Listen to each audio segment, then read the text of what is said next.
Hello everyone, मैं नीता तिवारी आप सभी का स्वागत करती हूँ आपके अपने स्मार्ट लर्निंग के प्लेटफॉर्म पे। तो प्यारे बच्चों, कैसे हैं आप सभी और कैसे चल रही है आपकी एग्ज़ाम की तैयारी। तो मुझे पूरी उम्मीद है कि आप लोग बहुत ही अच्छे तरीके से अपने एग्ज़ाम की तैयारी कर रहे होंगे, है ना। और जो मेरे वीडियोज़ हैं उन्हें भी आप ज़रूर देख रहे होंगे। तो बच्चों, आज के वीडियो में आप जैसा कि जानते हैं कि हम लोग क्लास 10th की हिस्ट्री चैप्टर 2 भारत में राष्ट्रवाद पढ़ रहे हैं, है ना। और इसके जो 4 वीडियोज़ हैं वो ऑलरेडी मैंने अपलोड कर दिए हैं। तो मैं ये उम्मीद करती हूँ कि आप लोगों ने वो सारे वीडियोज़ देख लिए होंगे। और यदि आपने नहीं देखे हैं तो प्यारे बच्चों, मैं आपसे रिक्वेस्ट करती हूँ कि आप उन वीडियोज़ को ज़रूर देखिए, ठीक है। तो चलिए, आज की जो वीडियो की शुरुआत है उसे हम करते हैं सविनय अवज्ञा आंदोलन की सीमाएं, ठीक है। इससे हम इसकी शुरुआत करते हैं। तो चलिए देखते हैं। देखिए, अनुसूचित की भागीदारी यानी कि अनुसूचित जातियां जो थी उनकी भागीदारी नहीं थी। कहाँ नहीं थी? सविनय अवज्ञा आंदोलन में। क्यों नहीं थी? क्योंकि लंबे समय से कांग्रेस इनके हितों की अनदेखी कर रही थी, ठीक है। तो इसलिए इनकी जो भागीदारी थी सविनय अवज्ञा आंदोलन में, जो सिविल डिसओबीडियंस मूवमेंट था, इसमें जो अनुसूचित जातियां थी इनकी भागीदारी बहुत कम थी, नहीं के बराबर थी। क्यों नहीं थी? क्योंकि लंबे समय से, एक लॉन्ग टाइम से जो कांग्रेस थी वो इनके फेवर में, उनके हित के लिए जो भी चीज़ें उनके लिए होनी चाहिए उसको वो नहीं कर रही थी, नहीं देख रही थी, उसकी अनदेखी कर रही थी, ठीक है। चलिए नेक्स्ट पॉइंट देखिए। मुस्लिम संगठनों द्वारा सविनय अवज्ञा के प्रति कोई खास उत्साह नहीं था, क्योंकि 1920 के दशक के मध्य से कांग्रेस हिंदू महासभा जैसे हिंदू धार्मिक संगठनों के करीब आने लगी थी, ठीक है। तो आप सभी समझ रहे होंगे, बहुत ही सिंपल लैंग्वेज को यूज़ किया गया है यहाँ पर कि जो मुस्लिम संगठन थे उनके द्वारा भी सविनय अवज्ञा के प्रति कोई खास उत्साह नहीं था, ठीक है। क्यों नहीं था? क्योंकि 1920 के दशक में क्या हुआ था कि जो कांग्रेस थी वो हिंदू महासभा जैसे हिंदू जो धार्मिक संगठन थे उनके करीब आने लगी थी। तो इन सभी चीज़ों को देख के जो मुस्लिम संगठन थे इनका ज़्यादा, ये जो सिविल डिसओबीडियंस मूवमेंट था इसमें पार्टिसिपेट करने में इनका बहुत ज़्यादा जोश नहीं था, बहुत उत्साह नहीं था, ठीक है। नेक्स्ट पॉइंट देखिए कि दोनों समुदायों के बीच संदेह और अविश्वास का माहौल बना हुआ था, ठीक है ना। जो दोनों समुदाय थे, अब जब दो लोग हैं, ठीक है, 2 हो या 4 हो, जिनको मिल करके काम करना है और उनके बीच में ही एक दूसरे के ऊपर उनको फेथ ना हो, वो ट्रस्ट ना करें, तो वो कभी मिल के काम कर सकते हैं? वो कभी नहीं कर सकते, है ना। तो ऐसा ही कुछ इस समय माहौल हुआ था, ठीक है। चलिए नेक्स्ट देखिए। 1932 की पूना संधि, जिसे कि पूना पैक्ट कहते हैं, ठीक है। पूना पैक्ट, इससे दलित वर्गों, जिन्हें बाद में अनुसूचित जाति के नाम से जाना गया, को प्रांतीय एवं केंद्रीय विधायी परिषदों में आरक्षित सीटें मिल गई, ठीक है। देखो, जो पूना पैक्ट था, पहले इसको पढ़ लेते हैं, ठीक है।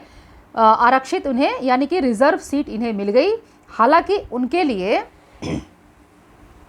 देखिए बहुत इंपॉर्टेंट है ये, ठीक है, पूना पैक्ट। तो इसे आप लोग याद रखिएगा, एकदम 100% आएगा आपको एग्जाम में।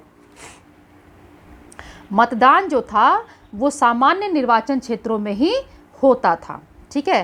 पूना पैक्ट जो है वो किसके किसके बीच हुआ था? तो याद रखिएगा कि पूना पैक्ट 1932 में भीमराव अंबेडकर और गांधी जी के बीच में हुआ था। और जिस समय ये हुआ था, इस समय गांधी जी कहाँ थे? यार्दा जेल में थे, ठीक है, पुणे में, ठीक है। चलिए आगे बढ़ते हैं। सामूहिक अपनेपन का भाव, अब इसका क्या मतलब होता है? सामूहिक अपनेपन का भाव, इसका अर्थ क्या होता है? इसका डेफिनेशन क्या है? वे कारक जिन्होंने भारतीय लोगों में सामूहिक अपनेपन की भावना को जगाया तथा सभी भारतीय लोगों को एक किया, ठीक है।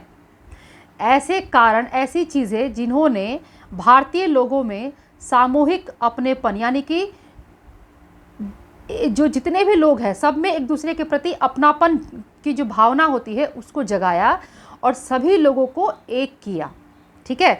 सभी के मन में एक दूसरे के लिए एक अपनापन जगाया, ठीक है। सामूहिक अपनेपन का मतलब यही हुआ कि ग्रुप में, है ना, अब सबको एक दूसरे के प्रति अपनापन फील होने लगा, ठीक है, और सभी भारतीयों को क्या किया, एक किया। ठीक है, नेक्स्ट देखिए, चित्र व प्रतीक। भारत माता की प्रथम छवि अवनींद्रनाथ, ठीक है, ये टैगोर, अवनींद्रनाथ टैगोर थे,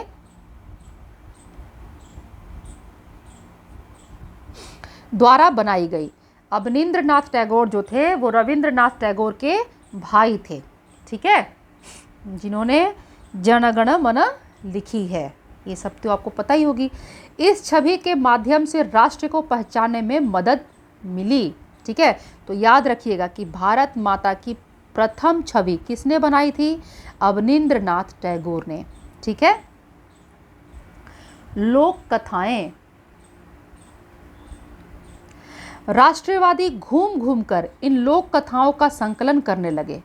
ये कथाएं परंपरागत संस्कृति की सही तस्वीर पेश करती थी तथा अपनी राष्ट्रीय पहचान को ढूंढने तथा अतीत के गौरव का भाव पैदा करती थी। ठीक है, लोगों में अगर जागरूकता पैदा करनी है तो क्या करना पड़ेगा, लोगों को बताना पड़ेगा, आपके बारे में बताना पड़ेगा। जो चीज़ आप बताना चाहते हैं, जिस चीज़ के लिए लोगों को संगठित करना चाहते हैं, उस चीज़ को लोगों तक पहुंचाना पड़ेगा। तो लोग क्या करते थे कि जो राष्ट्रवादी थे वो घूम घूम करके जो लोक कथाएं थी उनका संकलन करने लगे, उसको लोगों तक पहुंचाने लगे। ठीक है, अपने भारत के जो प्राचीन, जो अतीत गौरव गाथा है वो लोगों तक पहुंचाने लगे।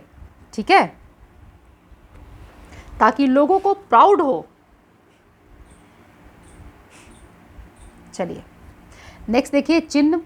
इसमें एक एग्जाम्पल लिया गया है, झंडा।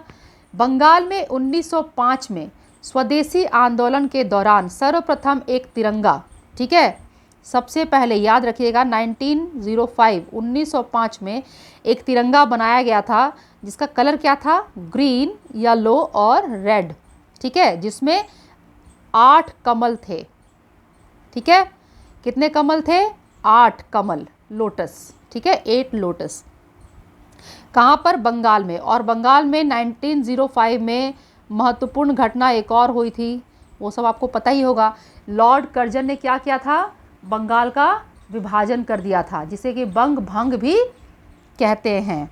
ठीक है, चलिए आगे बढ़िए।